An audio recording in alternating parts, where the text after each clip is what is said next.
Hi everyone, it's Claire Jarvis here at Restore Fitness Therapies, and in this video I want to talk to you about why Pilates is such a great form of exercise and recovery for people who are suffering with a herniated disc. Now, a herniated disc is sometimes called a slip disc or a ruptured disc or a bulging disc, but they're all basically describing the same scenario.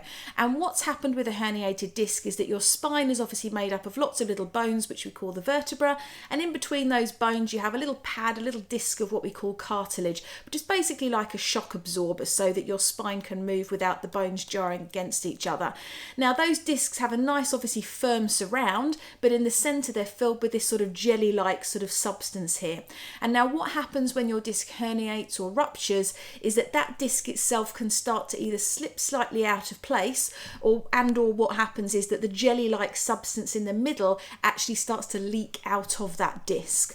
Okay, and that's where the pain is coming from. And often what the pain actually is that internal substance which is leaking out starts to irritate a nerve in the surrounding area. So it can be sort of nerve damage that is a lot of the pain that people are experiencing there. Now, this can happen for a variety of reasons. It can just be age related, so just wear and tear on those discs over many, many years. It's also really common for people to rupture or herniate discs because they've tried to lift something or some body that is too heavy for them, and there are a whole other sort of host of reasons why this can happen as well. Some people it happens in a very specific accident or injury, but actually most commonly it's a combination of over time sort of repetitive strain happening in that particular part of the body. So people who work in very manual jobs or who are doing very manual tasks are particularly at risk of this because of the pressure that they're putting on their backs. But also other things which put people at risk are obesity because of the pressure, the additional weight that's going through the spine, and people who smoke as well are also at risk because of the lack of oxygen that's getting through to different parts of the body because of the smoking. So there are specific things that can make it happen, but there are also risk factors which we can all sort of choose to mitigate because they're basically lifestyle related. Now, a herniated disc can occur anywhere up or down the spine, but they most commonly occur in the lower back. That's where most people will suffer them if they have them at all, generally because that's where the most of our weight is going through in the base of our spine. People who are carrying excess weight tend to carry it again through the middle part of the body. So it's not exclusively in the lower back. People do get them in the neck or the upper back, but most of the cases we see tend to be lower back related.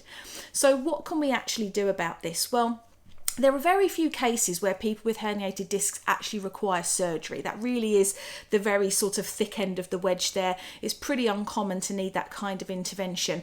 For most people, they can get through that initial stage of pain using a combination of heat and sort of ice therapy and also sort of anti-inflammatory drugs to help them manage the pain itself.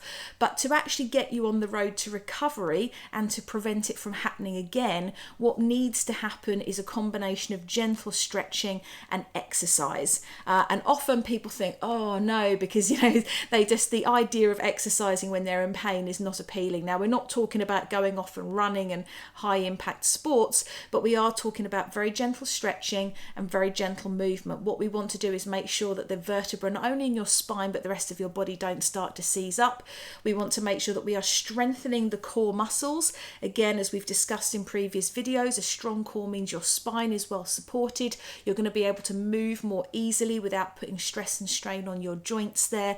And again, having your muscles at the right level of tension to support your body. So really, in the long term, stretching and appropriate exercise is the way to help you to overcome that injury, but also to prevent it from happening again. And if you do think that some of those lifestyle factors like obesity or smoking apply to you, then of course, please do seek the help that you need in those areas. Otherwise, you're going to be fighting this constant battle. You can do as much exercise as you like, but if you still haven't sort of managed your nutrition and maybe smoking, then you're never quite going to get the results that you're after.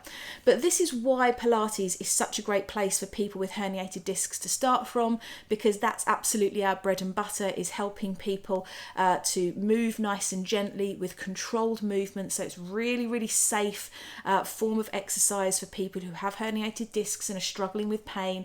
Our focus is on improving our posture and strengthening our core, both things which are going to give you that strength and stability and that confidence in your ability to move and do day-to-day tasks without injuring your back there. So Pilates is a fantastic form of low impact, in fact no impact exercise for people with herniated discs. I would always recommend that you get the sign off from your GP first before you do sign up for something, because they may want to do other things for you, and we obviously want to make sure that you're not in that extremely vulnerable category that needs some other kind of intervention. And you also want to be doing your exercise with someone who is specialised in dealing with back pain and knows about herniated discs, because there are some very specific do's and don'ts in the exercises we do, and you want to make sure that you're not being asked to do something by an instructor that wouldn't be appropriate for you. So myself and my team, we are instructing in back pain and help people with these kind of issues all the time, so you can be utterly confident that you are in safe hands with us, and we know which exercises you should be doing, which you shouldn't be doing.